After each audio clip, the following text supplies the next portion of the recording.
Commissioners, can you please refresh your browser on YouTube? So we have it working on our end. We want to make sure that you're able to view it as well, please.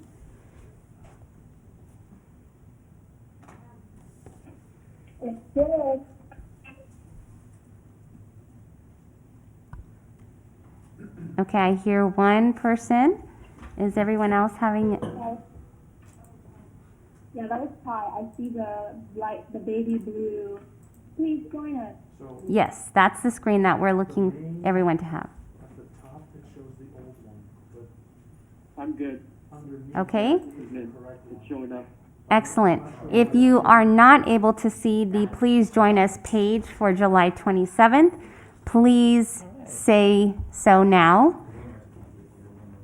If not, I'm assuming that everyone else. You're not getting it. Okay. I'm not getting it either. I'm here. I'm still getting silly stories from Mr. Andy. For those that are not able, Maybe you want to sign out and then just refresh, sign back into YouTube. yes, thank you, Min. That's what we're being told on this end too. To please, if you are not able to see that screen, please exit out and log back in. That should correct the problem.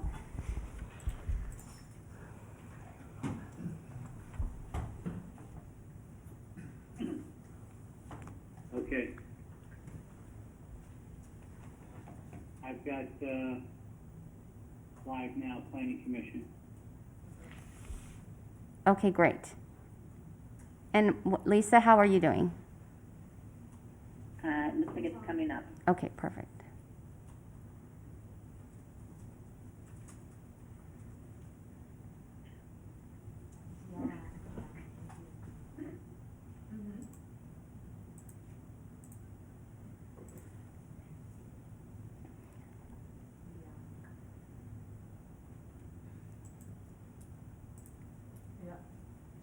We good to go? Everyone has a screen, the correct screen up? I have, I do not yet. Somewhere. Me neither. And what you should do, you see the red bar at the bottom of your screen? You should move that red bar all the way to the end. Otherwise, you're just streaming previously. I got the blue slide now. I got the blue slide. Okay, perfect. You should be on that slide. Yeah. Thank you. And Commissioner Morrissey, how are you doing? Doing well, thank you. I do not have a link to the YouTube. Okay, What you can do is type in City of Santa Ana on your YouTube.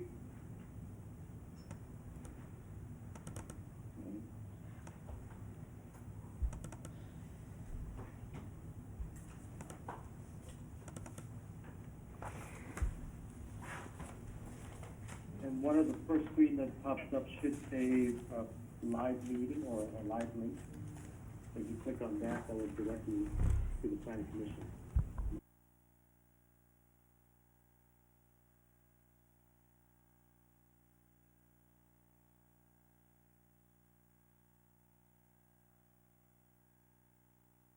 Okay, I have a screen.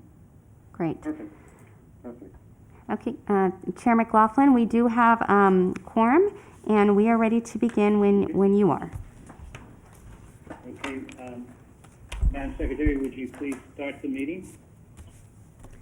Meeting started. Okay. I would like to call this regularly scheduled Planning Commission meeting of July 27th, 2020 to order. Min, will you lead us in the Pledge of Allegiance? Yes, Secretary, please your hand over your heart and repeat after me. I pledge allegiance to the flag of the United States of the United States of America and to the republic for which it stands, one nation, under God, indivisible, with liberty and justice for all. indivisible, with liberty and justice for all. Thank you, Min. Madam Secretary, will you call roll? Yes. Commissioner Garcia. Commissioner Morrissey. Here. Commissioner Nguyen. Here. Commissioner Fan. Here. Commissioner Rivera. Here.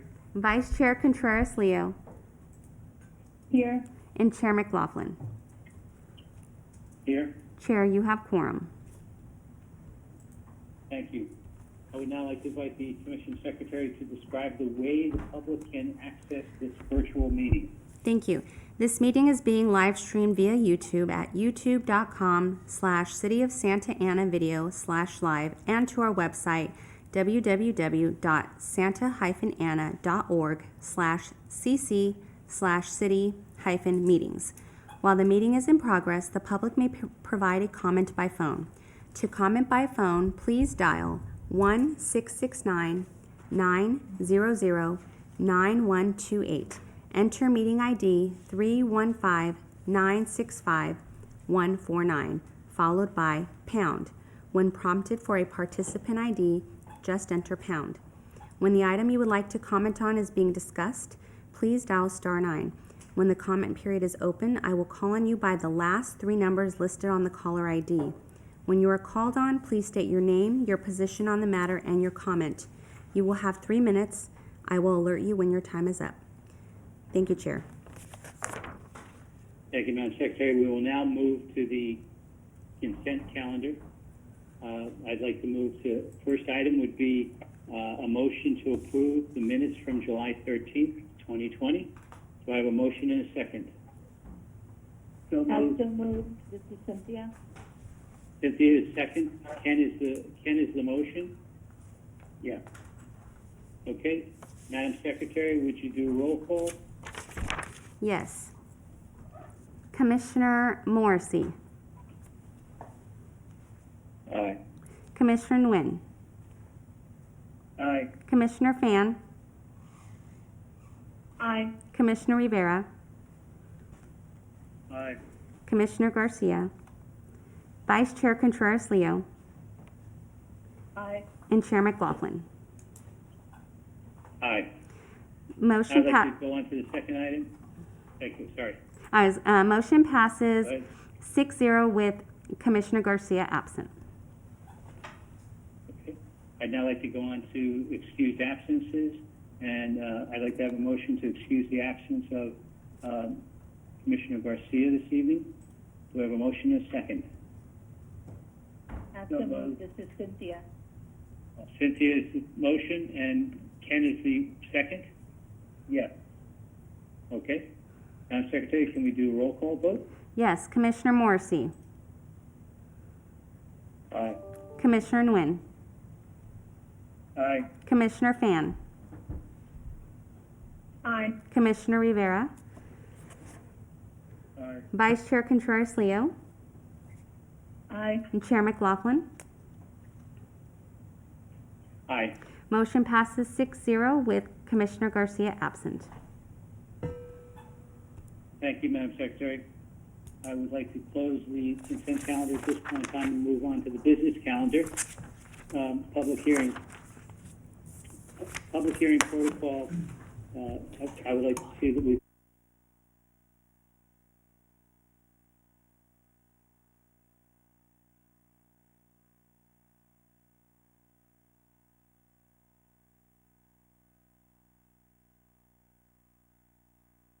be given an opportunity to speak, limited to 15 minutes. Members of the public will be given the opportunity to comment, limited to 3 minutes. The applicant will be given an opportunity to respond to the comments made by the public, limited to 5 minutes. Public hearing will then be closed. Discussion will return to the commission with formal action taken to approve, conditionally approve, deny, or continue review of the application. Please consider the following suggestions when organizing your comments. Please state your name and address. State whether or not you support, oppose, or are neutral on the proposal. Your statement should include all pertinent facts within your knowledge. Avoid gossip, emotion, repetition. A clear and concise, non-repetitive argument is most effective. This is the time and place to consider item number 1, tentative parcel map number 2018-04, county map number 2018-190, and special use permit number 202-01 for the property located at 3100 and 3130 South Harbor Boulevard. Please note this discussion on this matter is final unless appealed within 10 days. Before we begin, do any of the commissioners have anything they would wish to disclose at this point in time? No. Okay. Is Kathy going to be presenting this at this? Yes, that's correct. Good evening. Okay, Kathy, go ahead. Okay. Good evening, Chairman and members of the Planning Commission.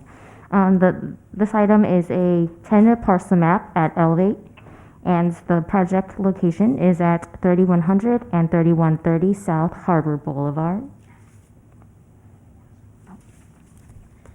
And the application number is tentative parcel map number 2018-04 and special use permit number 2020-01. The applicant is requesting to subdivide an existing site that contains 2 office buildings into 2 commercial condominium units. There is no new construction proposed.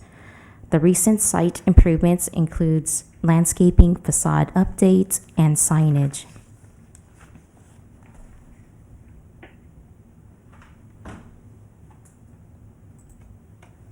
Hi, I'm sorry. This is Ty.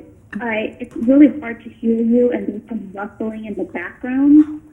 So if we can mute that, or you can move closer to the mic, that would be really helpful. Thanks. Kathy, can you come a little bit closer this way? We're going to just move her a little bit closer to the main speaker, and we're going to see if that helps. Oh, the main speaker. Okay.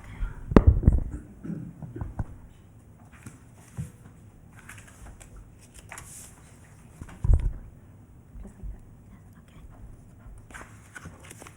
that. Okay, can you hear me now? That's better. Okay. All right, so Can let me go back to the first slide. Can I interrupt Kathy for one moment, because I noticed that I missed something, and I just want to go back to it if I could. I would like to ask if there are any public comments on non-agenda items. Thank you, Chair McLaughlin. If there is a member of the public that would like to make a comment on a non-agenda item, please press *9 now. And we do not have anyone that has raised their hand by pressing *9. That concludes comments on non-agenda items. Thank you, Madam Secretary. I appreciate that. Okay, Kathy, sorry for the interruption, but go ahead. All right, so we're gonna go back to the first slide. So the project is a tentative parcel map at Elevate, and that project address is 3100 and 3130 South Harbor Boulevard. The application is tentative parcel map number 2018-04 and special use permit 2020-01. The applicant is proposing to subdivide an existing site that contains 2 office buildings into 2 commercial condominium units. There is no new construction proposed. The recent site improvements, which has been completed, includes landscaping, facade update, and also signage.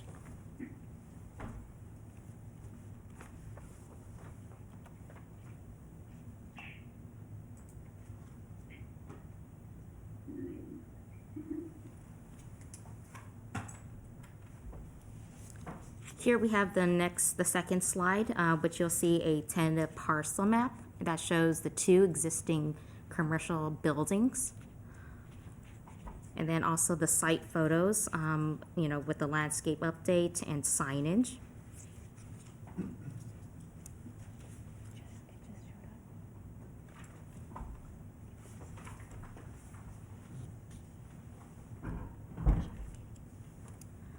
Okay, so the next slide, that just recently showed up right now is the tentative parcel map You'll see is in the gray hatched pattern would be the two existing buildings on that parcel. And the applicant is requesting to subdivide the two buildings into two commercial condominium units. And then to the right is the site photos, which shows, the updates that they recently did at the property.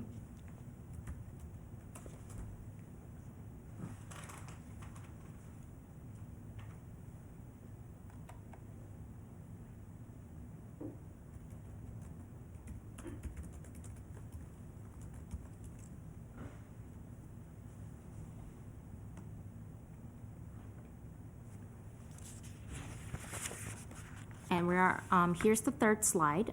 So the proposed subdivision is an existing site contains two office buildings into two commercial commune units. As condition is consistent with the various provision of the city's zoning code, general plan, which includes setback and landscaping and parking. The conditions of approval and standards in the Santa Ana Municipal Code will address any impacts and will ensure long-term maintenance of the site and buildings.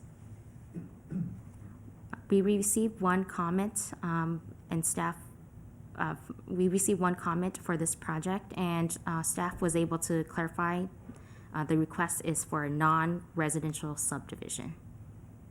So the staff's recommendation is approval of the tentative parcel map number 2018-04 and special use permit number 2020-01 as condition. We have the applicants here, Hani and Steve. They are also here tonight in this virtual meeting to answer any questions that you may have. And this concludes my presentation.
Okay,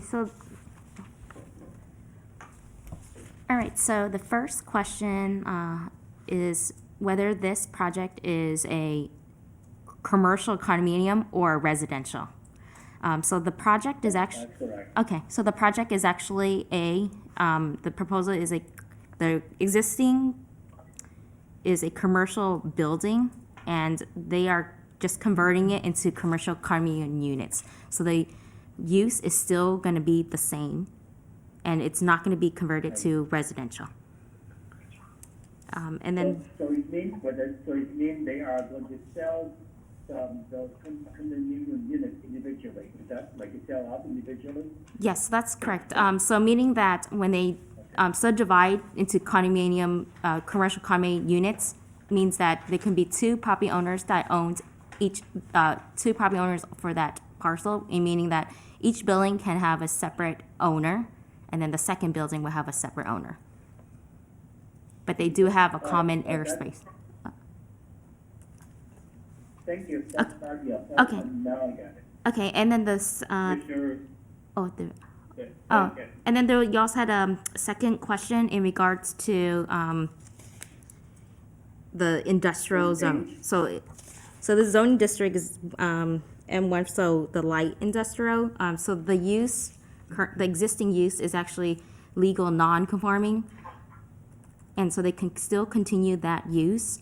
And for this special use permit allows them to convert the buildings that are either industrial use or commercial use into condominium units. So, yeah, so does that answer your question? Yeah, thank Okay, you so much. okay, no problem.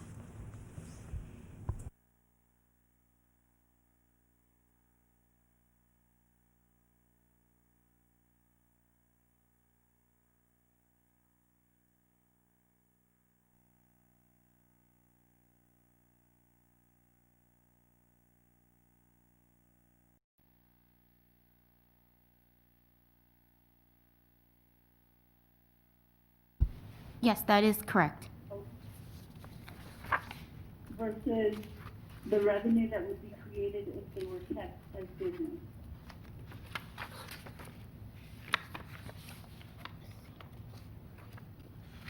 Hello? So in the economic development benefits, it'll be the property taxes that will be generated from this property. Correct. So right now, staff believes there's a greater benefit to change the business development area to allow the condominiums to come in. What will continue a higher revenue level?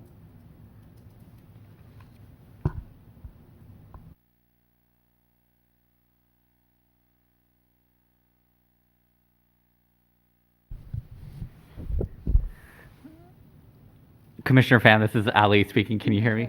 Oh, Contreras Leo, this is Ali speaking. Can you hear me? Yes, I can. Thank you, thank you. So the economic development benefits section is meant to provide an overview of how the project may contribute economically to the city. So these are existing office buildings with office tenants in them.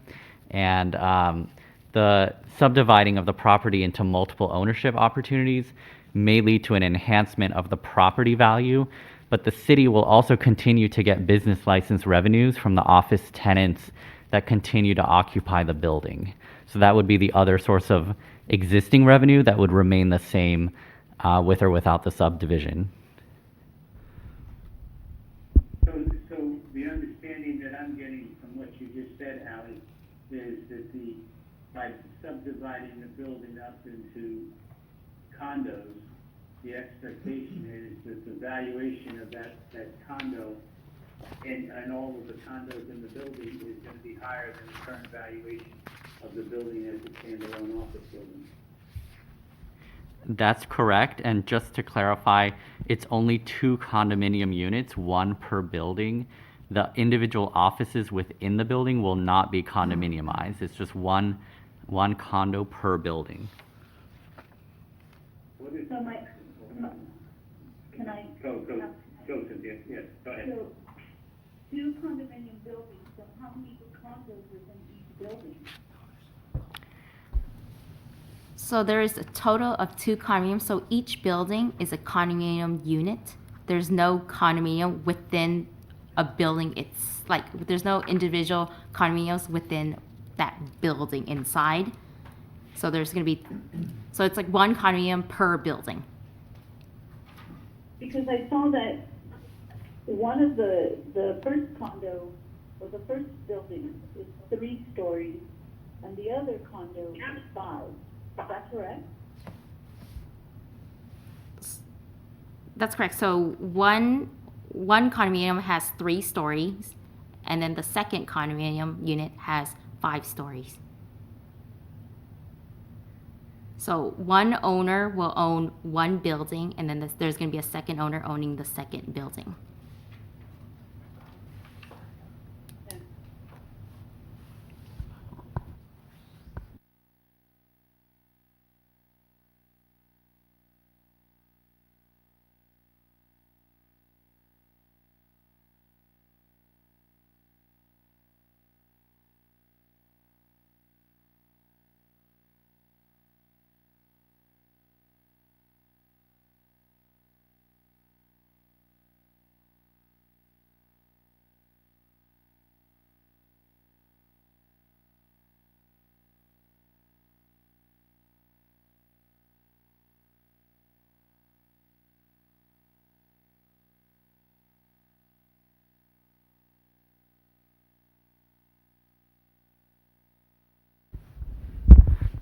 Chairman, we can allow the applicant to comment specifically on that.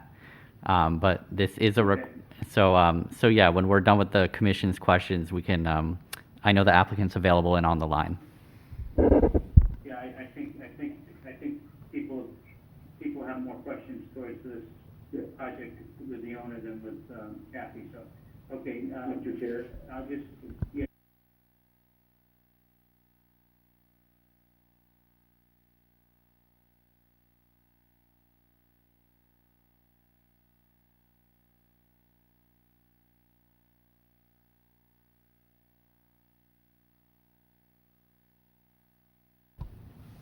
There is no neighborhood, it's all industrial. So, Okay. But it's parking issues, so, okay, so the questions in regards, The additional impact.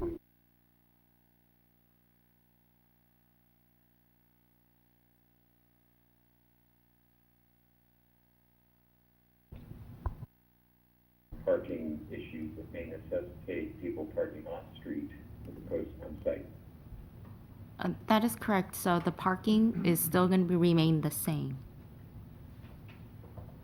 Okay, thank you. No problem.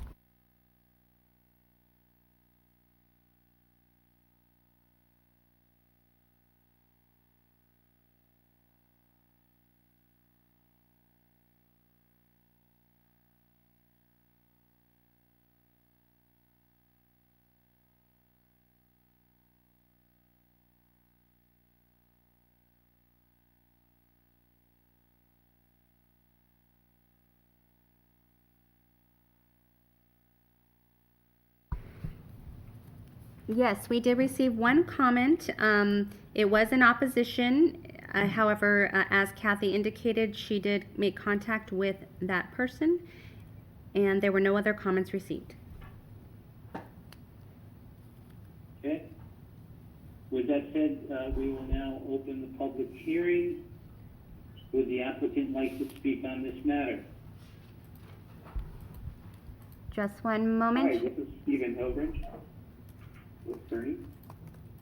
Stephen, can everybody hear me? Yes. Yes. Yeah. Hi, everybody. I appreciate, I just want to say a thank you to the commissioner.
Condos, so there's an HOA that's going to be associated with this facility? Yes, there will be there'll be a CCNRs, so there'll be a association for the two property owners. Okay. There'll be CCNRs. Turn that off. I guess I'm just looking for anything that we're not catching here as far as understanding the intent. So you've got two buildings that are currently commercial buildings, renting to different businesses, and now we're going to turn them into a condo, each building into a condo, and sell the building through the condo.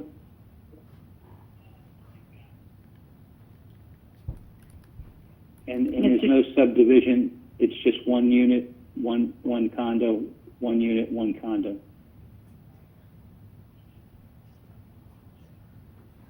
Mr. Chairman, Yes? is the applicant finished with their presentation? Yes. I'd like to say something. Okay. I think just like we have preservation of neighborhood, we have preservations of our business.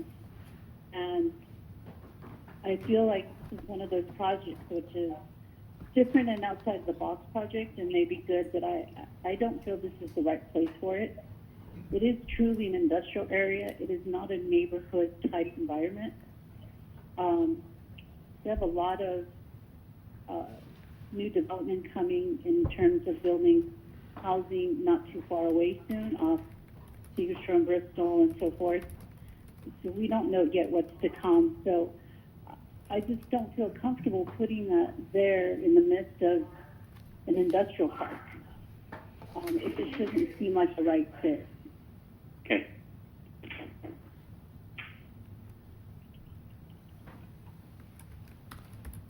Did you get that?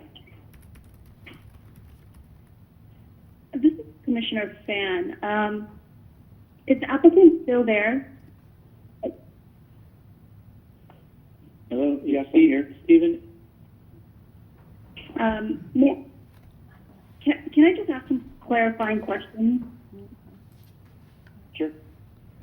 Sure, okay. So the buildings already exist, correct? That's correct. On the same lot that existed, years before now? Yeah. The buildings are not changing? They are not changing. So the footprint is not changing? That's correct. The parking spaces are not changing? That's right. No other structures are changing? Yes, that's right. So the only change to this property is legal title to change from single ownership to allow for two owners, one for each building via condominium, correct? Yes, that is correct. Therefore, there will be no change to the type of businesses that will go into each of these buildings? Yes, that's right.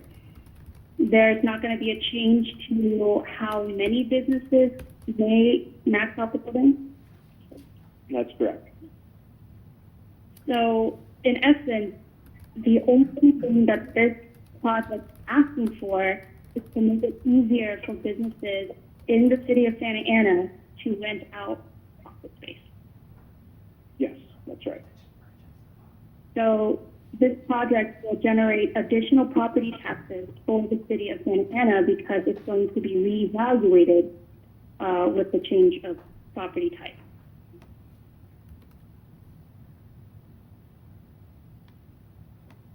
So you're saying the assessed value will change when it gets converted into a condominium, and it will and should be higher. Correct. Is that true? Or maybe Steven? true? I don't know the answer to that question. Okay, that's fine. But I guess the point is the property already exists. There's nothing, any actual change other than legal title. That's right. Okay, so there's not going to be any change in the neighborhood or anything else like that. That's right. No change. Okay. Thank you. That clarified a lot for me. I just wanted to make sure I understood what the project they're trying to approve is. Appreciate it. Sure. No problem. Just a Chairman, I have question. a question. Okay, go ahead. Go ahead. Go ahead, no, go ahead. So Cynthia? if there's not gonna, yeah, and not that this is more for staff, but if we're gonna have, if the offices are just now going to still continue to have businesses, but it's going to be considered condominiums, then why CC&Rs?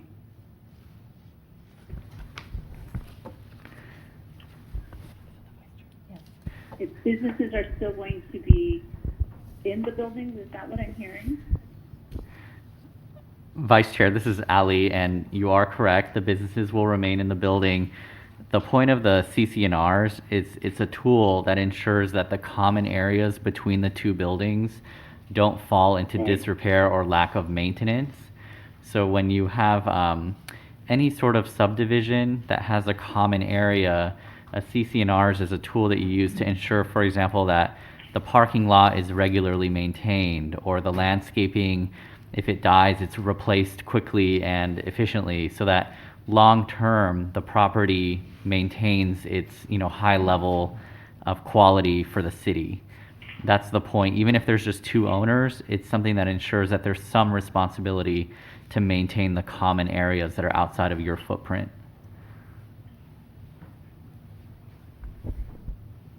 So it also says that any kind of long-term maintenance, cleaning, painting, doing anything like that to the outside of the structure is under the CC&Rs and under the responsibility of the condominium owners?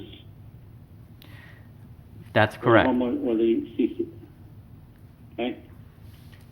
I guess, Ali, the question I have is, this is sort of an interesting business proposition.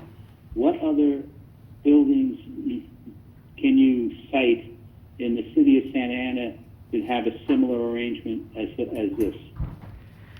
So in January 2019, the commission entertained and approved a request for an office park subdivision on the east side of the 55 freeway at 1920 and 1940 East Deer Avenue.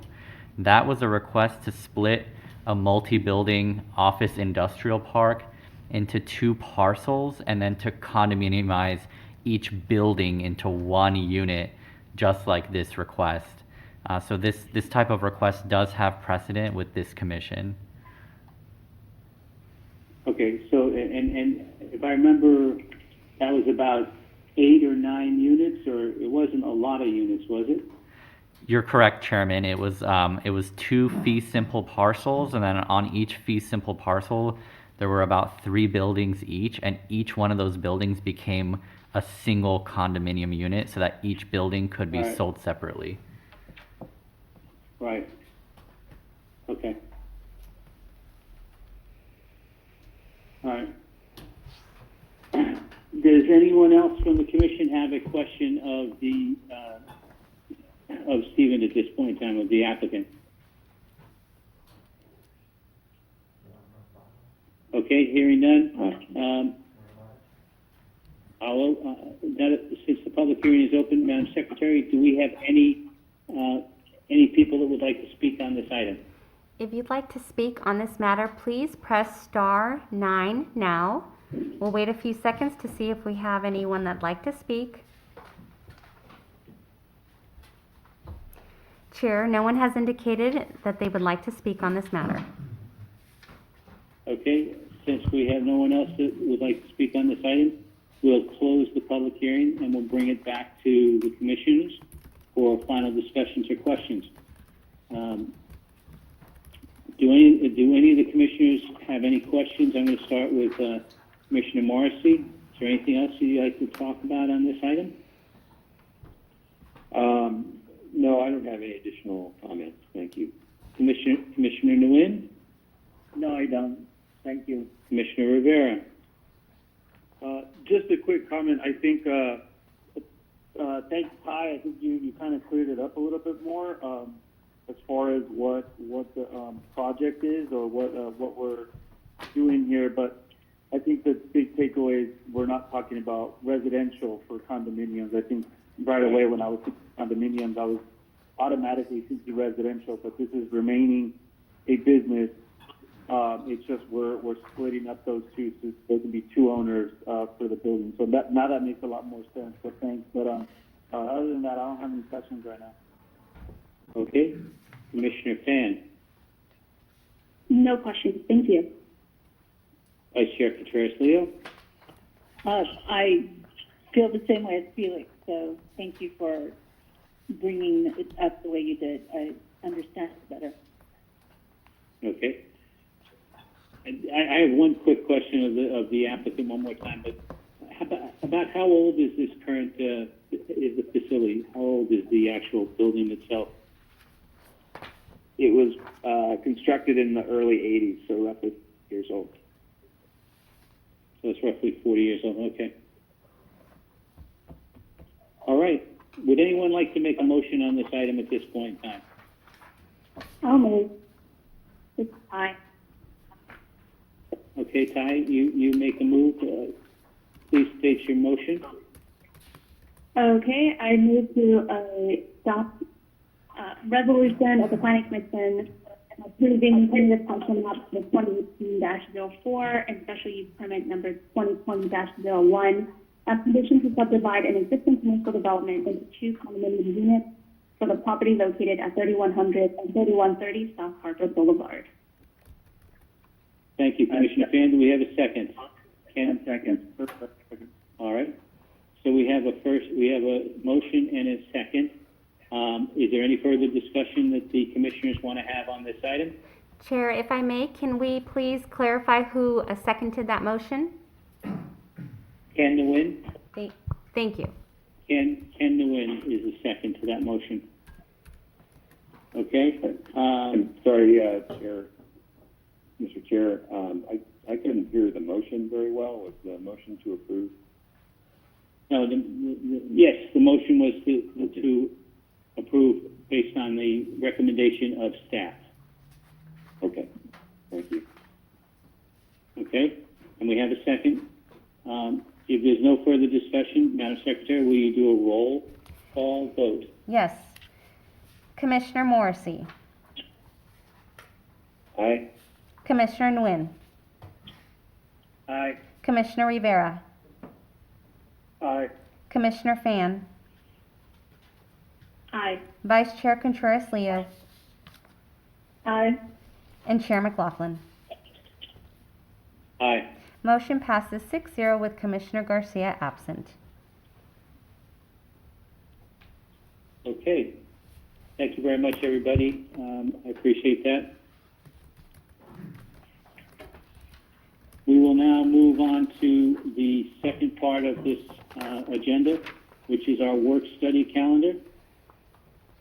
At this point in time,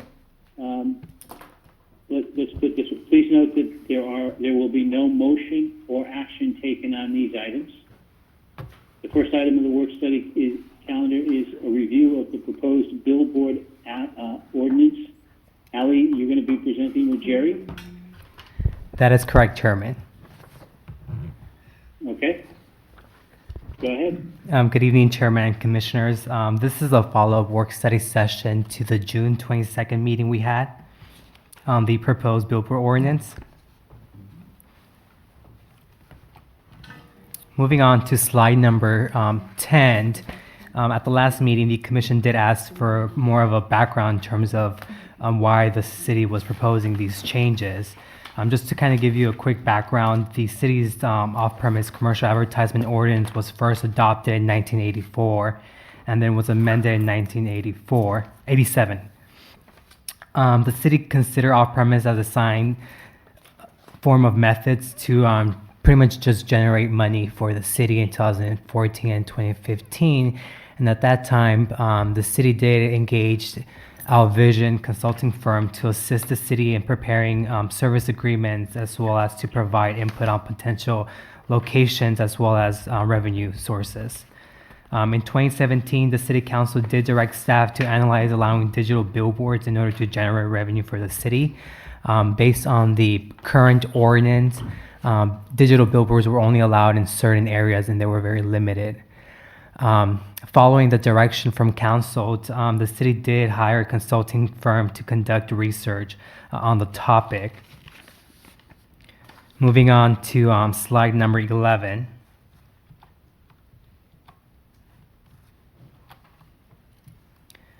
At that time, when the city did hire the consultant firm, the areas of exploration did include allowing billboards on city-owned properties, such as the Santa Ana Stadium, and also allowing them within private properties.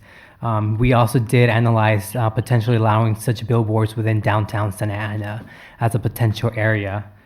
In 2018, in November of 2018, staff provided feedback to the Economic Development, Infrastructure, Budget, and Technology Committee. And at that time, the EDIBIC committee did provide further direction to proceed with regulations allowing billboards along the city's freeways. Moving on to slide number 12. This is more or less a recap of the June 22nd meeting we had with the commissioners. This body did raise some additional concerns as well as questions with regards to the background of the proposed ordinance, as well as did ask for some information with regards to existing billboards. In addition, some CALTRANS regulations were also addressed, and a number of the commissioners did have questions with regards to what the potential number of billboards this ordinance would allow, as well as some additional revenue questions and public service announcements questions. And lastly, the commission did also have some additional comments with regards to additional outreach meetings to be conducted with neighboring neighborhood associations. Moving on to slide number 13. This is more or less just a quick summary of CALTRANS regulations. More or less, CALTRANS pretty much controls or is the regulatory agency that controls billboards that are facing the freeway or that are within 660 feet of the CALTRANS right-of-way. Pretty much 3 different acts authorized CALTRANS as a regulatory agency. The first one being the 1965 Federal Highway Beautification Act. The second one being the 1967 California Outdoor Advertising Act, as well as the last one, which is the California Outdoor Advertising Regulations. Moving on to slide number 14. I'm just going to briefly go over with you what the majority of CALTRANS requirements are. Such billboards cannot be located within their freeway right-of-way, so they have to be located within the city's sphere of influence. They cannot also be located within a stream or a drainage channel. In addition to that, the billboards need to be located within a commercial or industrial zone property, and obviously must have consent of the property owner as well as obtain a building permit from the local agency. Moving on to slide number 15, in terms of placement, for CALTRANS, these billboards cannot be located adjacent to a landscape freeway or a scenic highway. We do have portions of the 5 as well as portions of the 55 and the 22 that are considered landscape freeway segments. In addition to that, CALTRANS does require minimum separation of 300 feet from any proposed billboard to a static billboard, which is 300 feet, and they require a separation requirement of 1,000 feet for any digital billboards. In addition to that, they do have a maximum size that they allow, which is a maximum of 1,200 square feet, which is 25 by 60 feet in length.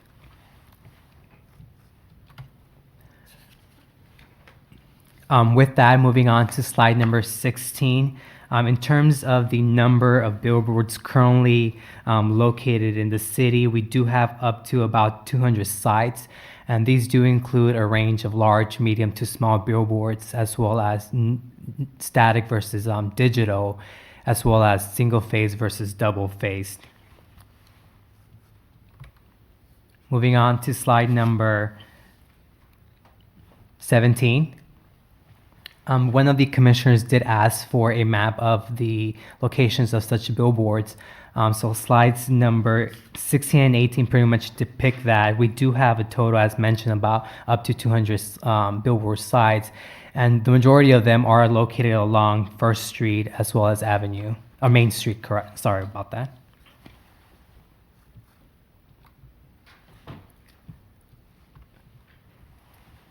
So now moving on to slide number 19. This is pretty much a recap of the last meeting. So in terms of what the city is proposing, again, the whole goal of this ordinance is to update the current ordinance to modernize the ordinance, as well as to remove some of the non-conforming billboards that are located in sensitive land uses, as well as located within residential properties. Also to allow the construction of new digital billboards subject to a operating agreement, as well as to allow the conversion and reconstruction of existing on and off-premise size digital billboards.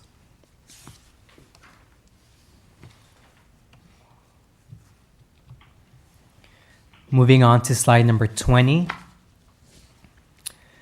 With that, as discussed at the last meeting, the city is looking to allow these billboards to be placed only adjacent to the 555 and the 22 freeways. They will have to be within non-residential zone property. We are requiring a minimum adjacency to the freeway of 300 feet. And as per the last discussion we had, originally staff was recommending a 300-foot buffer from residential properties. We have then since modified per the commission's recommendation to 500 feet. In addition to that, obviously these new billboards will have to comply with CALTRANS requirements as noted on the previous slides. Moving on to slide number 21, these slides here pretty much depict the location of where these billboards can potentially be located. We do have a potential area, again, meeting Caltrans requirements as well as meeting the city's regulations, as previously discussed. One of these locations along the 22 freeway, crossing stream will be Grand Avenue, and the area is pretty much shaded in green for you as being displayed on the slide right now. And now moving on to slide number 22. This now shows some areas that would potentially allow for billboards along the 5 freeway. Again, there are 3 different shaded green areas that would potentially allow for such billboards along the 55 and more or less Main Street. Moving on to slide number 23. This is another segment of the 5 freeway. And as you can see, there are 2 potentially areas along the 5 and 4th Street. And now moving on to slide number 24. These remaining slides are pretty much areas along the 55 where billboards will be potentially allowed. So I'll go ahead and skim through these slides fairly quickly. Again, these are all segments of the 55 freeway. And now moving on to slide number 24. These remaining slides are pretty much areas along the 55 where Commissioners, if you could please mute your monitor to avoid feedback. Appreciate it. Thank you. All right, so now we are moving on to slide number 29. And this is pretty much the same table we presented last time in terms of the review process as well as the approving body. So what staff is proposing for any new digital billboards, they will have to go through 3 processes. The first one being the development project review. The second one being the conditional use permit application process. And the third one is the operating agreement. That will be subject to this body's approval, as well as the operating agreement will be subject to the city manager's approval. And that does also require, obviously, a conditional use permit as well as a public hearing.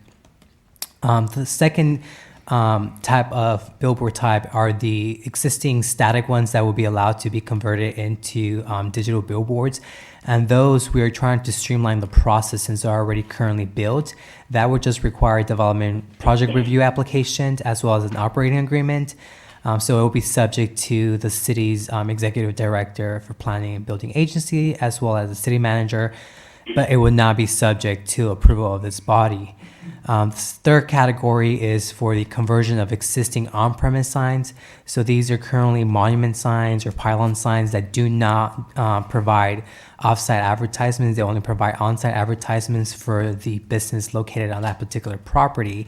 And that will also be subject to the same standards in terms of the reviewing process for a new digital billboard. So it will require Planning Commission approval as well as the city manager's approval for the operating agreement, and would also require a public hearing. The last one that we added is part of a state requirement that the city needs to allow for relocating agreements if a billboard is located on an area where it's part of a street widening or as part of the city's action that requires eminent domain. Such billboard is then allowed to be relocated to a different location. Obviously, that relocation area will be subject to the new criteria established by this ordinance, and will also be subject to the other reviewing processes as part of, similar to that of a new digital billboard.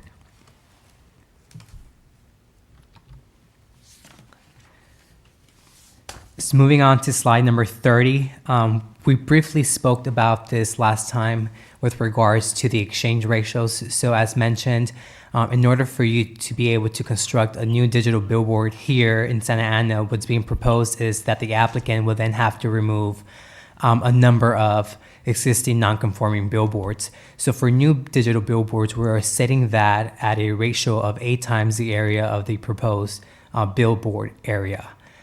For the conversion of existing static billboards, we are reducing that to 6 times the area of proposed billboards.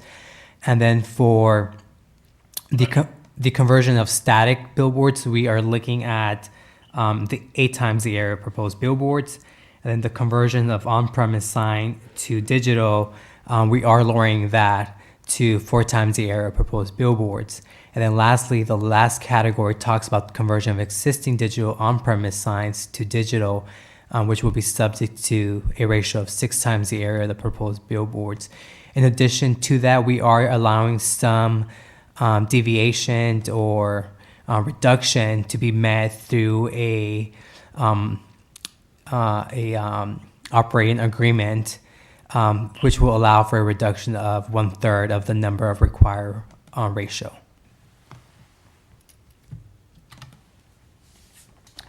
And then lastly, we did speak about this last time. So in order for you to get that allowance in terms of reduction, the city will be requesting a operating agreement, which will require some form of economic and community benefits. And we are still looking at in terms of how we're going to go ahead and ask for this, whether it be a percentage of the number of billboards, or it will be a percentage in terms of revenue of the proposed billboard. And some of those community economic benefits do include like local business with regional attractions, business provides defined annual taxable sales, provides physical on-site or off-site improvements, for example, enhancements to landscape areas or parkways, and will also have to demonstrate an ongoing business plan as well as local and significant employment for the city.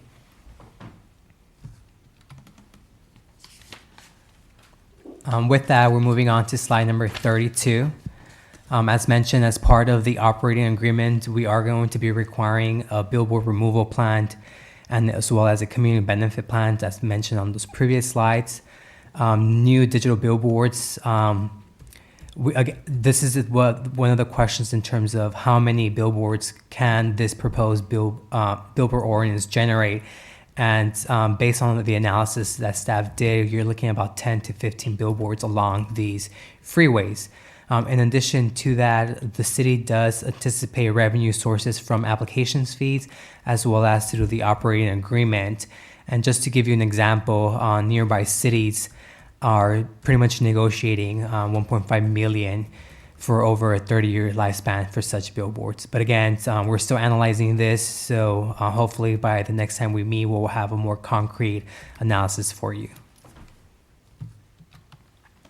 With that, moving on to slide number 33 in terms of next steps. As mentioned, we are still in the process of finalizing the ordinance, and we are also in the process of finalizing the CEQA document. We did provide a copy of the draft ordinance to the commission, so hopefully you had a chance to review that.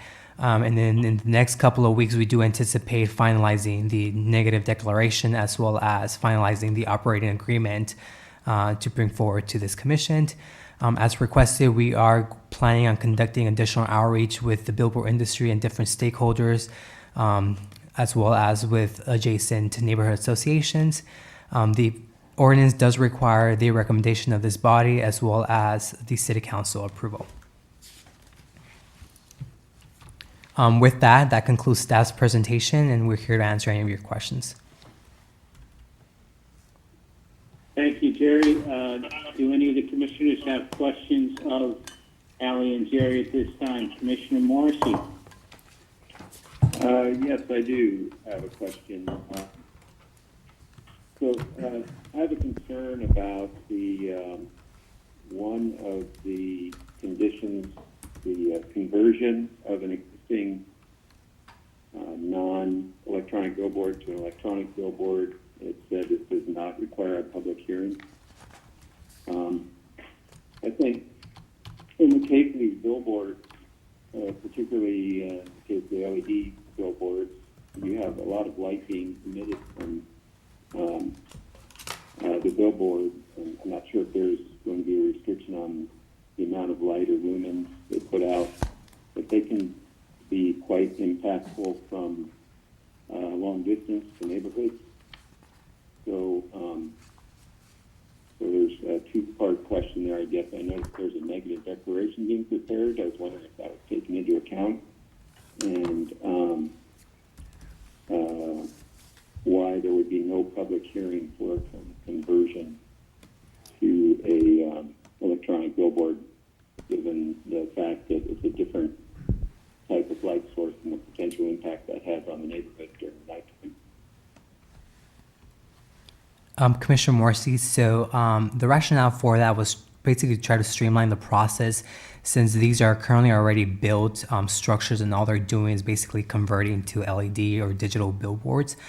Just to give you a background, the city only has 4 digital billboards along the 55 that will be able to qualify under this particular threshold to be able to convert. So we don't have static billboards along any sensitive land uses, just to give you a background in terms of the number of existing static billboards. And again, these are located along the 55 freeway and industrial areas. In addition to that, as part of the draft, we did include standards that do talk about mitigating lighting. So these new billboards will be subject to those requirements. In addition to that, the mitigated negative declaration did analyze lighting sources as well.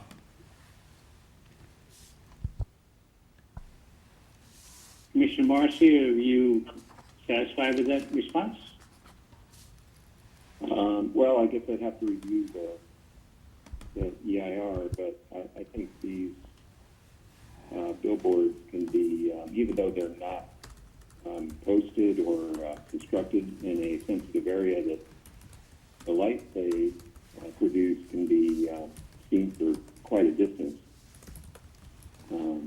So it can intrude on a residential area that's quarter mile away or more. Right. So I have a big concern about that. Okay. Commissioner Nguyen, do you have any questions? No, I don't. Thank you. Commissioner Rivera, No, no questions. Thank you. Commissioner Pan, Yes. My question was more regarding the draft ordinance. I guess there are less questions and more comments on some of the maybe inconsistencies. One of the things I would like some clarification on, or maybe we can go through it, is for the definition for billboard and off-premise commercial advertising sign. If there's some way, I'm just looking at this as an applicant, right? Looking for a billboard, or trying to open up a billboard, and so if we can consolidate those definitions, that would be really helpful, and do that throughout. The other issue that I have is for definitions for non-commercial advertisement sign and off-premise advertisement sign, on-premise advertisement sign. Those aren't used consistently throughout.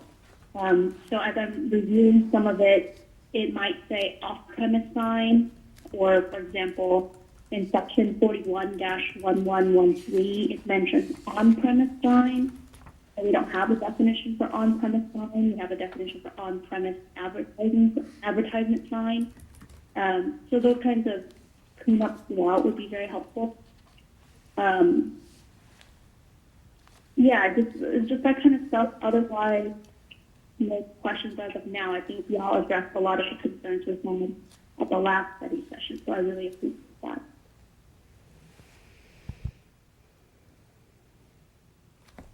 Okay. Commissioner Vice Chair Contreras-Leo.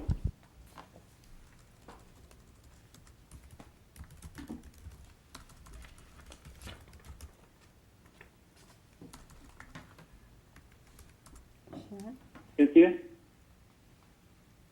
you have any questions? Can you hear me? Can you hear me? Yeah, we can hear you. Oh, okay. So, lines from Commissioner Morse, is that some of the comments about having people that already have had them and are coming in for the conversion. I think it's important also to consider that where it was placed to begin with, the area around it was built a certain way, and time has passed, and we have to consider what's been built out around it that now can affect it, instead of not allowing the community to have a say or have a hearing for it, because, you know, we have built out more since that one site was built, perhaps, and I think those things also need to be considered. Okay. Any other comments? No. Okay. From my perspective, I kind of shared Tom's same concern, and that is that I think there's a significant difference of moving from a static billboard sign to a digital billboard sign with LEDs, and we've seen that it has been a challenge in some respects, especially when it comes to the Main Place Mall as being that one. What I'd like to do is I want to go back and ask you a couple of questions. And Jerry, can you bring up the map that you had of the city?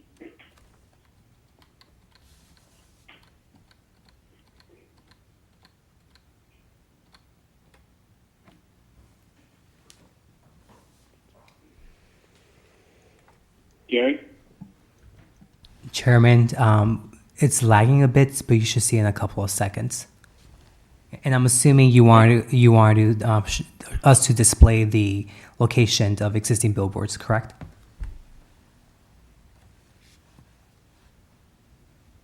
Okay, so I'm assuming that the green areas are where we have billboards at this point in time, or potential of billboards. Chairman, which maps do you want to take a look into? Are you referring to the? I'm looking at the billboard locations. As of November 2017.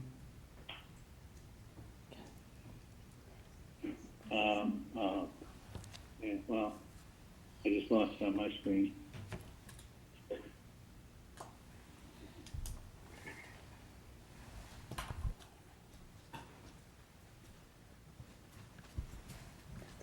And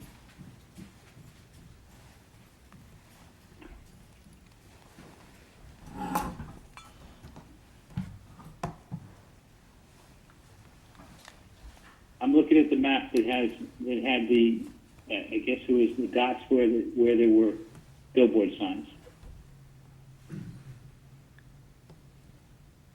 So the map that we are currently displaying pretty much depicts where billboards are currently constructed. And those are highlighted in dark circled in black, and they're scattered throughout the city. The display right now is showcasing the majority of them along First Street. Right. And So the dots on there represent the billboard signs, correct? that is correct. Okay, so why don't I see any for the Main Place Mall? Chairman, the billboards located on Main Place Mall are considered on-premise advertisement signs, so per definition, they are not a billboard. So this is strictly static billboards that are in the city. That is correct. These are currently billboards that are displaying off-premise advertisement. And it looks as though the dividing line between this is it First Street or what is it? I mean, you see very few signs. There's very few signs that are in the center, and it looks like there's just one corridor of signs that go across the city. That is correct. So the majority of the signs are located along First Street as well as Main Street. First and Main. Yeah, I don't see too many on Main, but that's okay. All right, and this is the approximate 200 sites that exist in the city at this point in time? That is correct. And this is only, again, taking into consideration off-premise, not on-premise signs. Not on, it's just off premise. Okay. The other thing is, one of the things that I was expecting to see, and maybe I've just misunderstood the concept, but, you know, when it comes to LED signs, you know, are there going to be, what are the regulations going to be with respect to, you know, turning the lights down, the LED lights down after, say, you know, dusk, and when do the lights go off? When do the LED lights go off entirely? And if they're not going to go off entirely, why are we? You know, what regulations do we have around neighborhoods? And I think the other thing is that, you know, when those signs come on, what hour of the day would they be coming on? Because I know when we did the signs with Tom's truck, it was strictly times. There was a start and a stop time for that sign.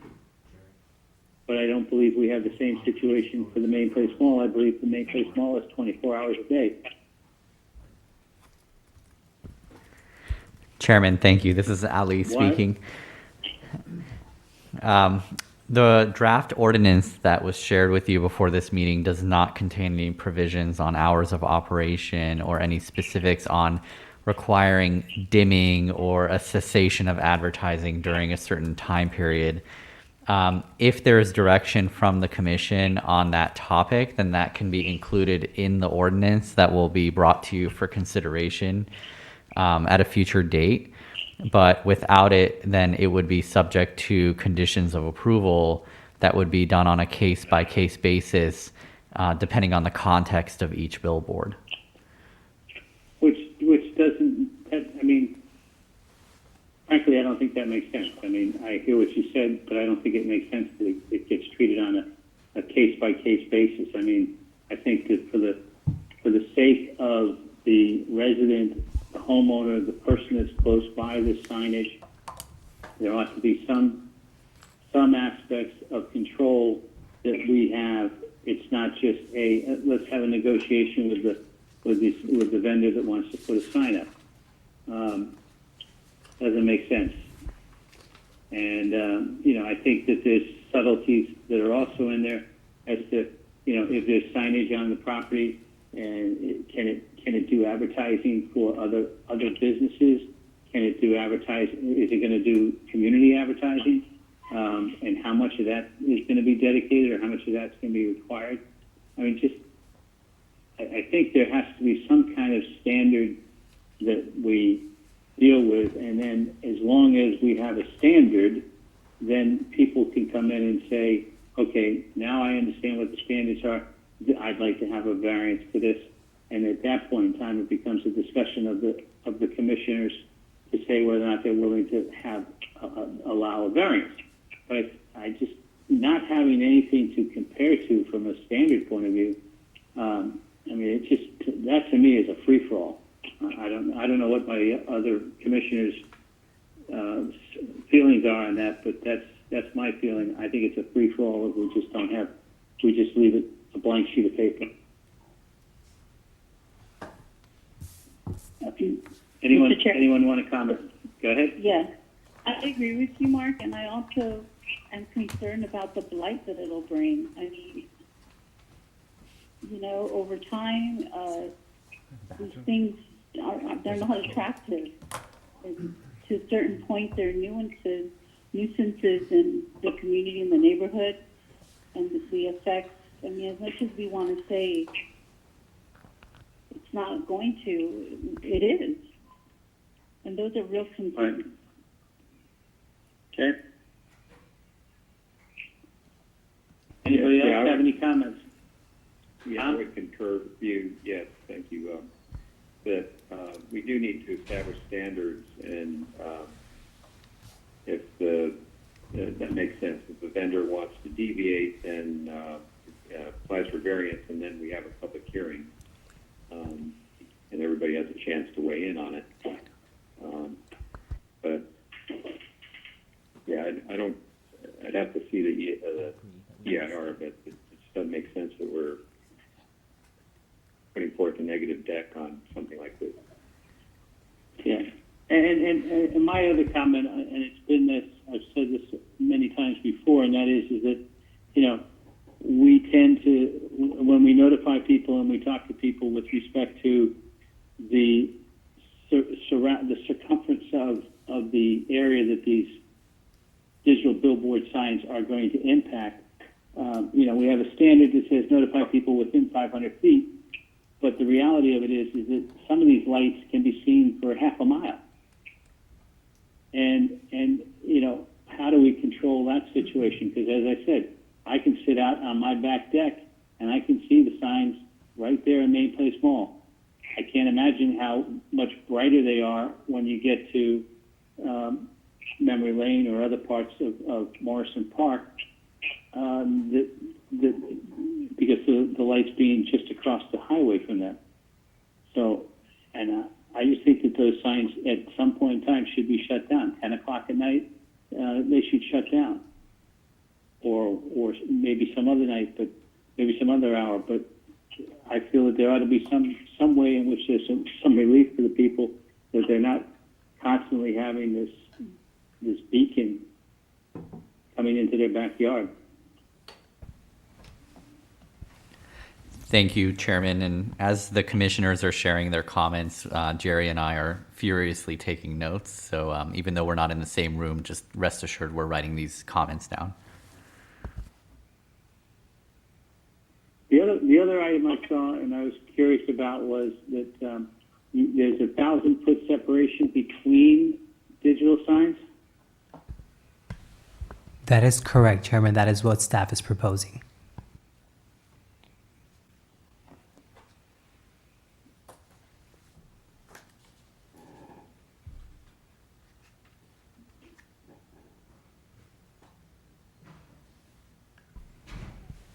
I have another comment, Mr. Chair, if I could.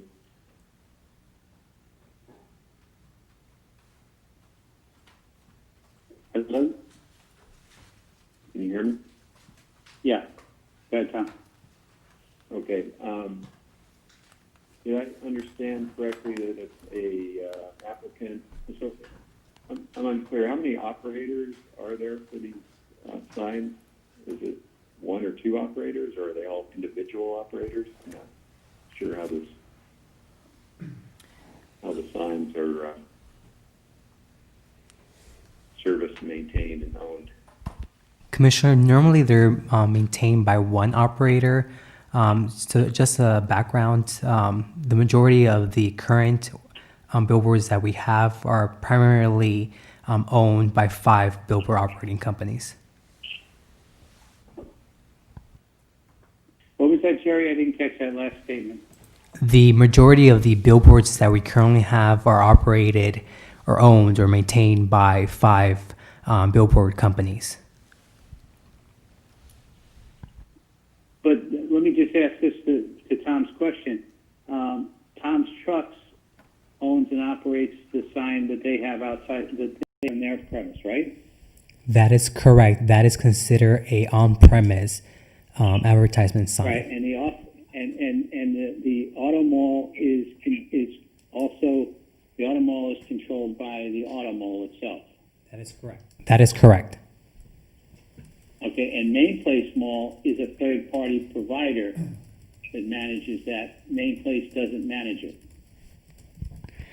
Chairman, that's correct. Main Place's digital signs are managed by Outfront, which is formerly CBS Outdoor Advertising. Okay. So this is where we get into the definitions that you're saying. Tom's Trucks has a certain definition for signage on their property versus Main Place Mall has a different definition for the signage on their property. Just to clarify, Chairman, all 3 of the examples that you shared are considered on-premise advertising. So they're not billboards in the traditional sense where they're intended to advertise products that are not sold on site. Your typical billboard would have an ad for like iPods or Coca-Cola, off-premise products. Tom's Trucks, Main Place, McFadden Place, and the Auto Mall are intended to be on-premise signs that are defined differently, and they're subject to different code regulations.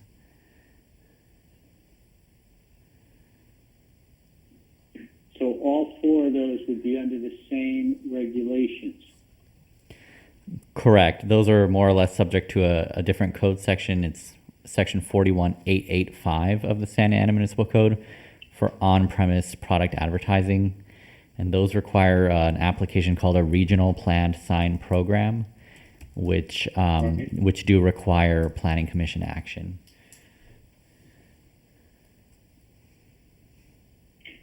Okay. Is that clear, Tom? Yeah, I think I understand that. That we, on advertising signs, we do, that is a public hearing. Is that correct? That's correct. There are the same regulations. There will be the same regulations. Will the regulations we pass here be the same, or will we also be changing that portion of the code? So with this proposed ordinance, we would not be changing that code section because the regional plan sign programs is part of a code section that discusses on-site product advertising.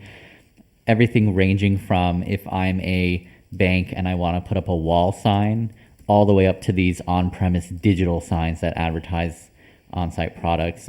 So this effort before you, this work study session, doesn't really touch on that. However, it does borrow from some of those components in terms of things like brightness levels and how frequently you can change the advertisement, as well as prohibiting things like animation and movement. It does borrow from those because those are considered statewide industry standards. Regardless of the type of advertising that you're doing, those are considered statewide industry standards for digital signs. So But that's what's dictated by CalTrans, is what you're saying. correct. When that ordinance was prepared, a lot of those standards came from CalTrans recommendations. Okay.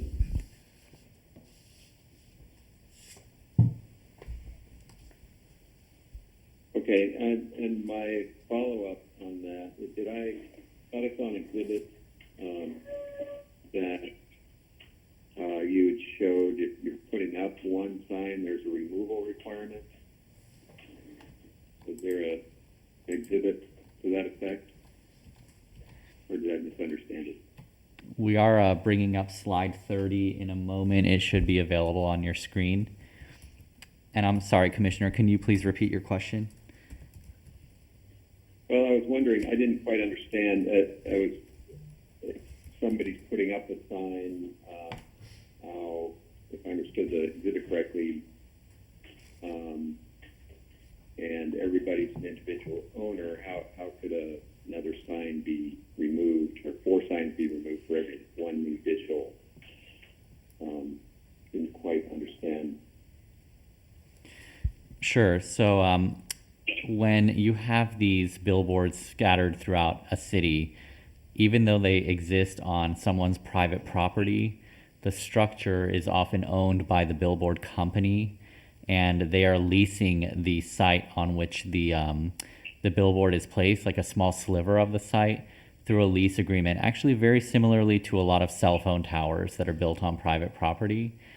The cell phone tower may belong to a cell phone company, but it is still being placed on someone's private property, and through a lease agreement, the property owner is getting payment. So what that means is that in exchange for having the ability to reconstruct or put up a new digital sign, that same billboard company would have to identify a certain number of its other static billboards in Santa Ana to be removed at the rates that you're seeing that are proposed on this table. Just for some background information, this is a common strategy that's found throughout the United States, not too far from here in Long Beach. They have very similar ratios for this sort of removal that's required. And these ranges vary by city depending on the number of billboards they have and kind of what their priorities are. But these ranges are found all the way from Long Beach to Philadelphia. I know even Metro Los Angeles, the public transit authority there has a similar sort of requirement for teardowns in exchange for these digitizations, if you want to call that. I just want to clarify something briefly, that these ratios are still in draft form, so staff is still analyzing them. So we'll provide final numbers once we have a conclusion of that analysis. Yeah, it just seems like if the operator doesn't have, doesn't own enough area to do the removal, there should be some other form of compensation, I guess, or it doesn't seem as though that's sustainable for all operators. Correct. That is correct, Commissioner. And as mentioned, the majority of these billboards are owned by 5 billboard companies. And that is also part of the economic community benefit, is to allow for a reduction for those potential applicants that don't have the ability to remove and comply with those ratios. Okay. Tom, any other questions of staff? No, not at this time. Thank you. Okay, Commissioner Wynn. I have no question, thank you. Okay, Commissioner Rivera. No questions. Commissioner Fan. Yeah, just one clarification question for staff. So, Section 41-1133 regarding lighting and display requirements. I know that there's obviously we just had a long conversation about lighting and that issue. And so here we do have a standard with producing a maximum of 0.3 foot candles of ambient light level. So I'd like that we have some type of standard, but I guess as everyone's been mentioning with additional billboards, the next one or the 10th one will constantly be brighter and brighter because it's always over the max that already exists. So if there's some way we can address that and to clarify that, that would be much appreciated. Okay. That's all. Vice Chair Contreras-Lewa?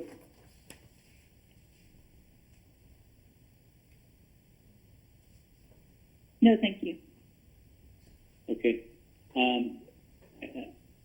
My wrap up is that I think we do have to have some standards and be able to compare them as people come in. I think that having it just as ad hoc, each supplier comes in with their own, so to speak, design.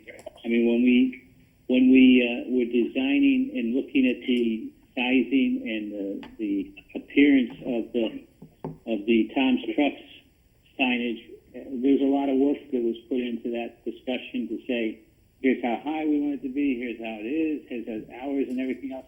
And I don't see that in this discussion. I don't see those same controls being put forth at this point in time. Maybe I'm just missing that, and maybe it's going to take some time, but I think we ought to have some level of baseline to work with, especially the digital lighting.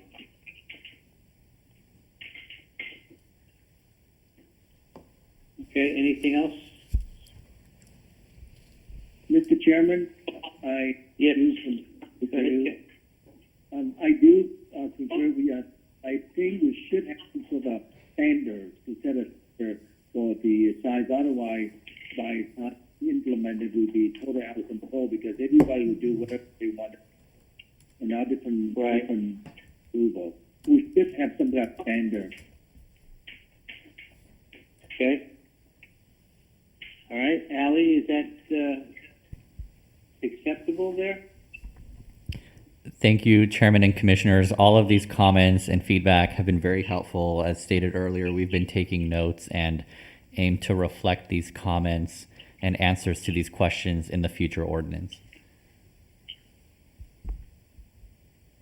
Okay, when do we expect to see another round of discussion in this particular area? We are expecting to return to the Commission for consideration within 30 to 60 days. That will be contingent on finalizing the ordinance as well as the required environmental document and, equally important, the community and industry outreach. Okay. So, a rough time frame? 30 to 60 days. All right, okay. Good enough. Any other last questions of staff on this item? Hearing none. Thank you, Jerry. Thank you, Ally. And now we'll go on to the next work study session. Chair, if I may interrupt, can we please just ask if there are any callers that would like to speak on this matter? Any caller? Yes, so if there is a caller that would like to speak on this agenda item, Okay. please press *9 now. And we Okay. do have one person who would like to speak. Caller, ahead. please state your name and your position on the matter, and you have 3 minutes. Thank you. Caller? Good evening. Yes. Good evening, Dale Helvig. A few comments. One is on the presentation. The timing of the slides was very hard to follow because there's like a 25-second delay, so I was 2 slides behind during the presentation. So I'm hoping that you guys can slow that down on the next presentation a little bit to where we can follow along a little bit easier. The other comment is community advertisement should be a criteria. And if we're going to run them all night long, if that's the case, then the community advertisements shouldn't be at 2 to 4 in the morning to meet the requirement, whatever that might be. So I think it ought to be tightened up as far as when that community advertisement is going to occur. Also, the location of these signs is not compatible with the focus areas that are being presented for urban development. So the spot up at the 22 freeway in Grand, you're proposing in the general plan update for the focus area to have that as urban development, which will be residential, and that you're also saying that's a proposed area for a sign. So what comes first, the sign or urban development. You know, they're not going to be compatible as it is right now. And I thought the whole idea was to make a comprehensive update to have everything meshed together. Doesn't appear that that's the case. The content on slide 21 doesn't agree with the staff report, so that ought to be taken a look at as far as who's authorizing or approving the information. There's a disconnect there. The other thing is the 1,000-foot requirement is from any static sign to any electronic or digital sign. And if you look at the 55 freeway, there's 3 signs located on the 55 freeway, one right at the intersection of 55 and Warner. But yet that area is designated as a potential spot for digital signs. So those signs would have to go away, I take it. And I think it gets back to another commissioner's comment on what's going to trump it, the digital sign or the pre-existing signs, and who's going to do that negotiation to make that area feasible for digital signage. So, other than that, have a good night. Thanks. Thank you, Dale. Any other comments at this point in time from the public? Chair, we do not have anyone else that wishes to speak at this time. Okay. Hearing none, then we'll close the public hearing, and we'll move on to the next item. The second item of the work study calendar is the semi-annual major development update. This, for those that haven't participated in this before, we've asked staff to give us a semi-annual review of what kind of projects are coming to us, what kind of projects have already been through us, but what the status of that project is. So with that, Vince and Ally, you're going to present that? Thank you, Chairman. I'll take the lead on this. This is Ali, and thank you for having us back tonight with this major development update. We last brought this to you in February of this year, and since then, some things have changed, and we thought we'd share them with you. So I will do my best to align the speaking with the slides that are displayed on the screen. So the first project that you'll see coming up shortly on your screen is called Legacy Square, and this is a mixed-use development consisting of 93 affordable housing units at 60% of the area median income level. The project, it's mixed use, so it would also contain about 1,700 square feet of leasable commercial space and a 3,800 square foot community room. This project was approved in February of 2019 and is currently in the building division plan check process. That's the process where hardcore construction plans are reviewed and hopefully issued permits. The next project is the Rocket Express Car Wash, and this was brought to you and approved in February of 2019 as well. This is a site at the corner of Maybury and 17th Streets.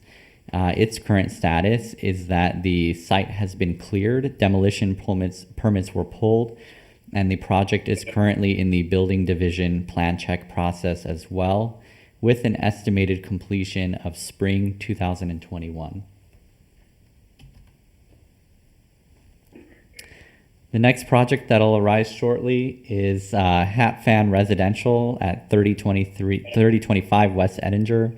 And this is an 18-unit multifamily residential development that was approved ultimately by City Council in June 2019, and like the other projects, is in the building division plan check process.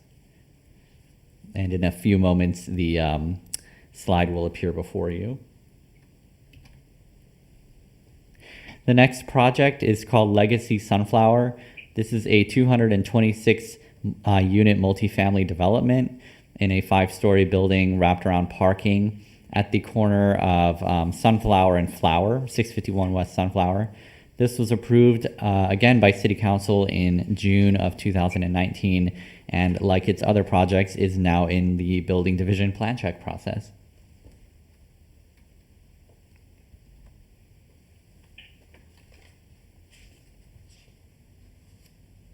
And pardon the technical issues. Let's see.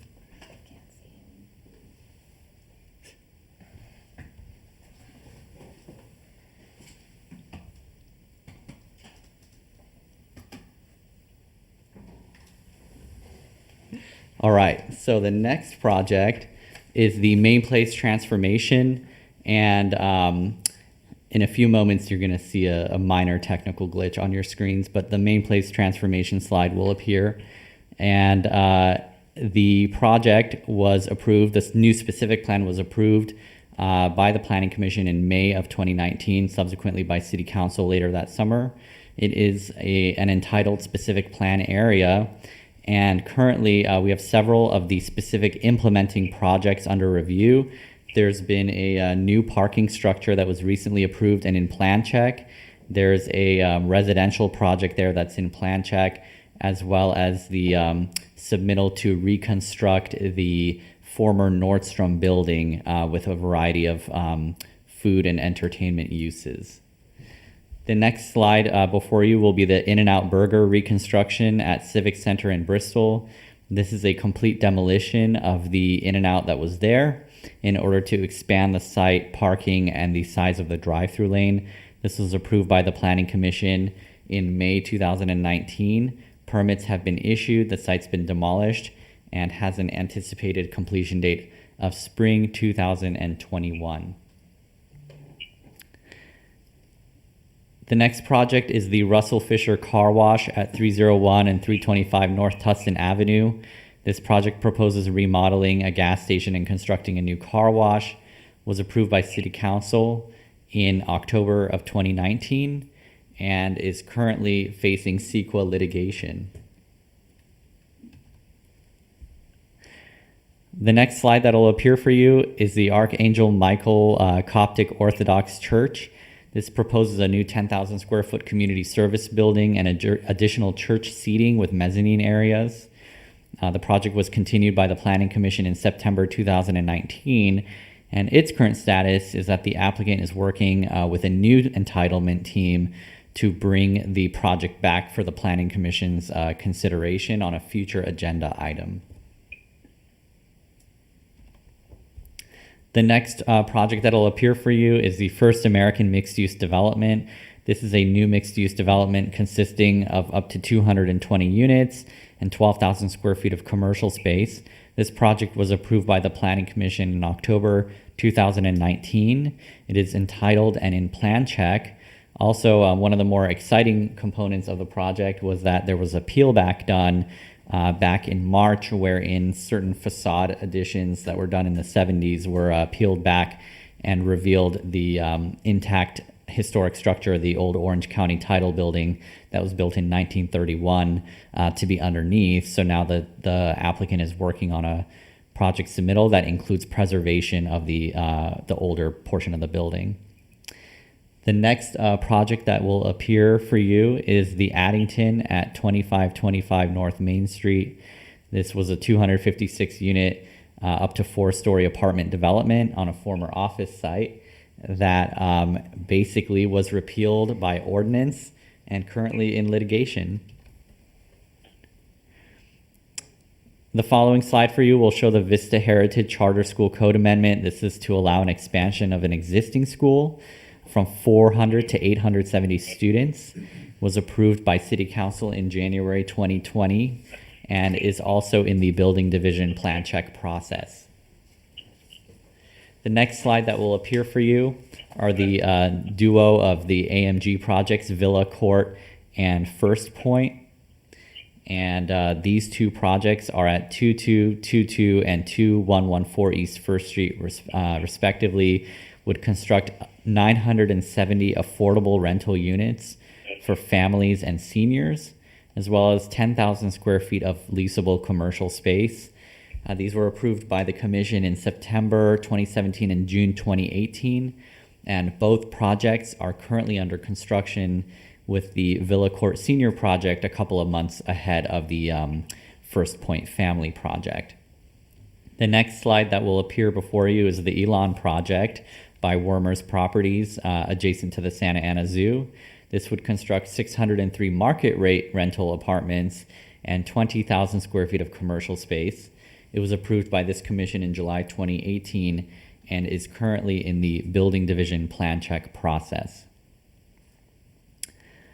The next slide that will be visible is the Tiny Tim Plaza Affordable Community. under construction at the Tiny Tim Plaza Center on 5th and Holly Streets. This is to construct 51 affordable family rental units and uniquely included comprehensive rehabilitation of existing commercial structures with new plazas and facade treatments around the development for a comprehensive integrated mixed-use development approved in December 2017 and is currently under construction. Following that slide will be an image and slide for the 4th Street Studios. These are being constructed directly above the 4th Street Market here in downtown. Would construct 24 residential studios within the existing building on the 2nd floor. Was approved by commission in January 2018 and is currently under construction. The following slide is Hampton Inn. This is to construct a 135-room, 6-story hotel with on-site restaurant at 2129 North Main Street. It was approved by City Council in March 2020 with a 1-year extension recently being processed, and is awaiting the applicant to pull construction permits and begin construction. The following slide, similar to Tiny Tim, is called Bridging the Aqua at 317 East 17th Street. This would construct 57 supportive affordable housing units. Was approved by the Planning Commission in May of 2017 and a month later by the City Council. And like the Tiny Tim project, is also currently under construction. Following that is the 3rd and Broadway mixed-use development at 201 East 3rd Street. This project would redevelop an existing city parking structure with a 171-unit multifamily project in 16 stories, as well as a 10-story, 75-room hotel.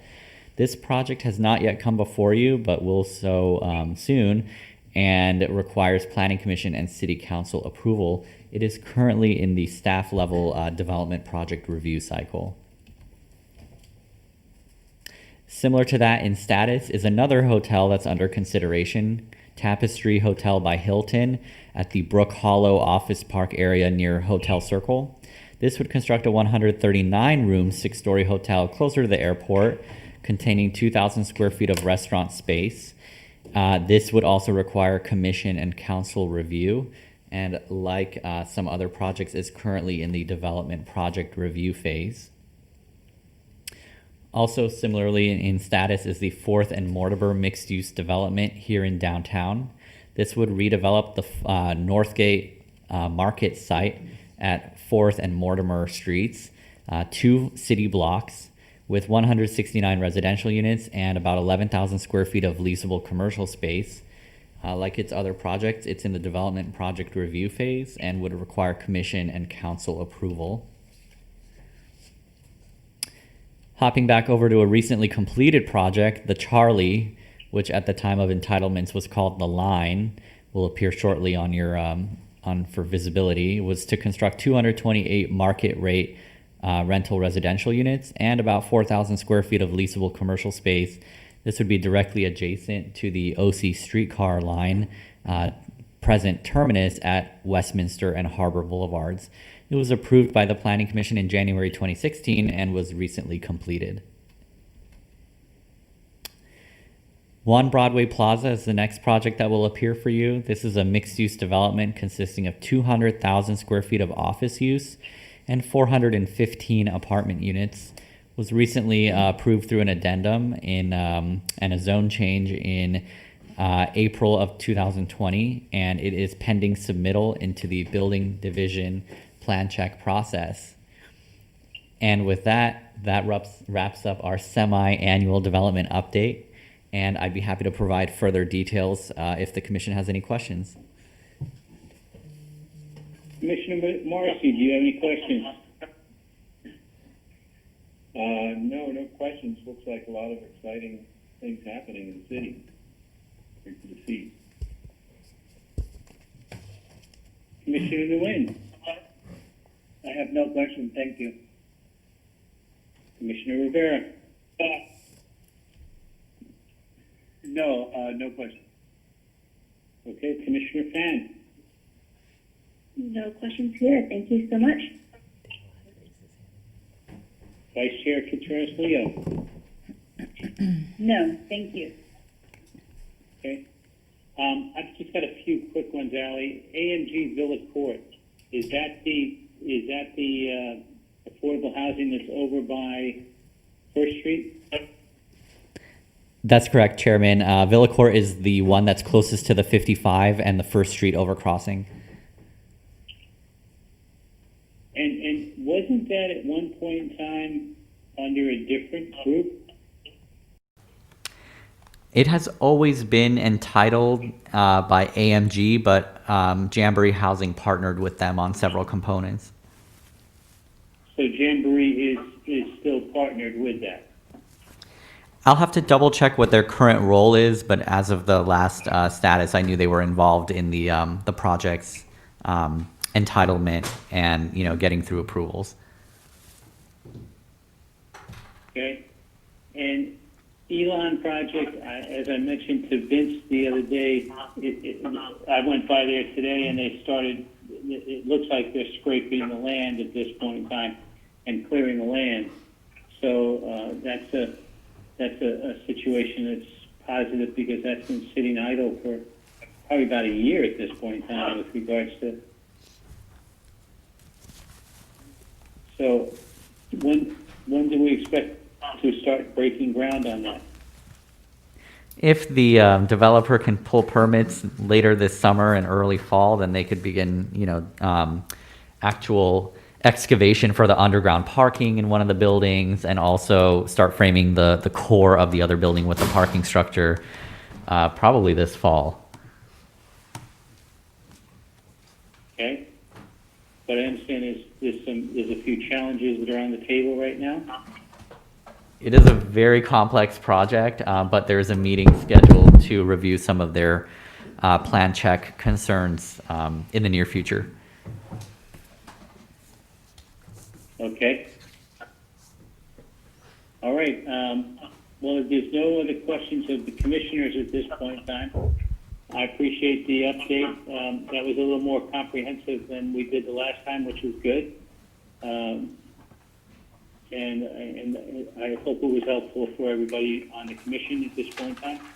I will share with Dale's original comment. There is a significant lag on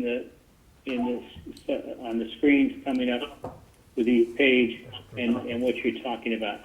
I mean, you get through 3/4 to almost 90% of your presentation, and then the new slide comes up, which is what you just presented verbally. And it would be nice to be able to taste this a little bit differently so that we see what you're saying rather than the delay that we have today.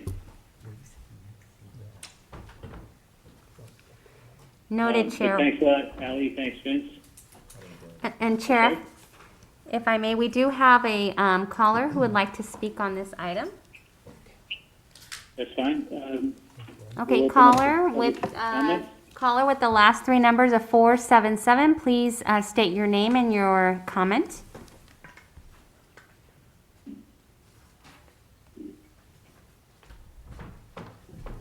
Caller is with the last three numbers of 477. You had indicated that you'd like to speak on this matter.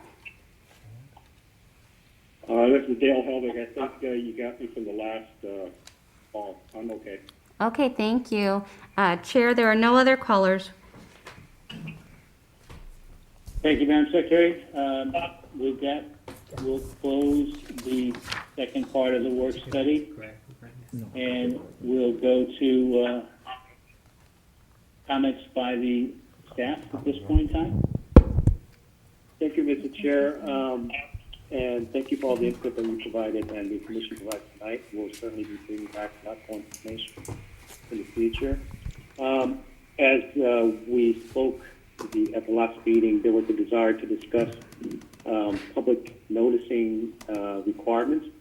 Therefore, our staff is working on some background information, and we will bring it back as a discussion item in the future. I know the chair mentioned earlier, and Commissioner Nguyen mentioned earlier about the passing of former Councilman Rob Richardson. I'd like to again just to respectfully share my condolences to his family. So that's it. That's all I have. Thank you. Okay. Thank you on that. Are there any comments from the commissioners? I'll start with Commissioner Morrissey. Yes.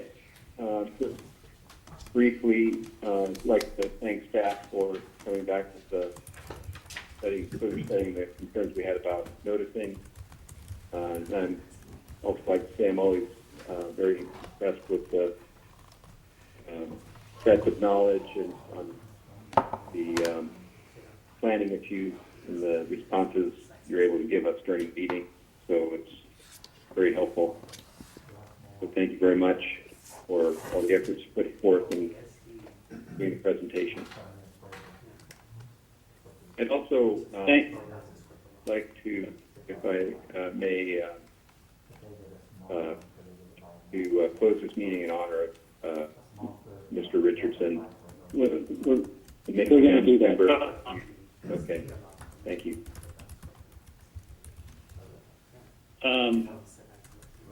Okay, Commissioner Nguyen.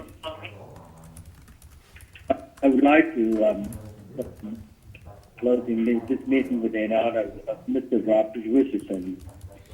I have first met opportunity to met Mr. Rob Richardson back in 1990 when he was the Senate councilman and later served as the trustee of Senate Unified School District. I am very sad to learn that passing. Mr. Rob Richardson has been dedicated lifelong for Santa Ana and has great passion for the community service and active advocate for interests of Santa Ana residents. Our city have lots of role model residents, and then IM has lots of role models as well, great friends. I am deeply saddened. I would like to extend my sincere condolences to his family. Thank you, Commissioner Nguyen. Commissioner Rivera. Just thanks to staff for answering the questions we had today. And also, I mean, I didn't know Rob very much, but I did get to meet him a little bit through the past couple months as while I started on the Planning Commission, and it's just sad news. And yes, condolences to his family. Okay, thank you, Commissioner Rivera. Commissioner Pan. I just wanted to echo what others have said. It's very sad news. I didn't get the opportunity to meet him, but his reputation definitely preceded him. I have only ever heard incredible things about him, and, you know, it's a big loss for our city to lose someone so involved and so fantastic, and my condolences definitely goes out to his family. But you know, we remember him positively and the things that he's done to serve our city, so we're all very thankful for that. That's all. Thank you, Commissioner Pan. Vice Chair Contreras-Leo. Yes, before I talk about Rob, I just want to thank staff again for all that you do, and this last presentation was excellent. It was a lot more informative for me, so thank you very much for all the time you put into it. In regards to our dear friend Rob, you know, I met him when I was 21, and we won't say how old I am now, but it was a long time ago. And, you know, my condolences go out not only to his family, but friends from the community that, you know, we were all very close to him, and he was so engaging, such an amazing mentor. He affected change at the city level, at the school level, at the county level, and to an extent the state level, and just a man of respect with his word, kindness, and he's definitely going to be missed. So we'll have a lot of people to remember him by. Thanks, Marceline. Let's talk. Thank you. No, thank you for that.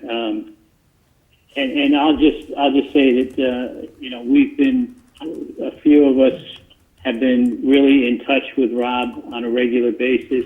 My wife has been talking to Rob off and on for the last 2 or 3 months, and he sounded great. He was doing great, and in fact, she received a call on Sunday around 1 o'clock from Rob. She wasn't able to get to the call, but Rob left a message and then passed away about 5 hours later. So I echo everything that everybody else said. I mean, Rob was an institution in Santa Ana. He was city's council. He was school board.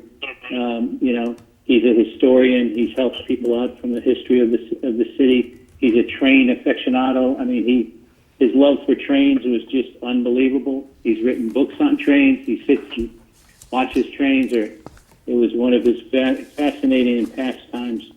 We will miss him, and we'll miss his many stories. Anybody that had breakfast with Rob always knows that you go to Norm's at 7:30 in the morning with Rob Richardson, and that's his off-site office at this point in time. But I will it's across the board. Everybody. I'd just like to say I would like to adjourn this meeting in the honor of Rob Richardson, who passed away on Sunday, July 26th.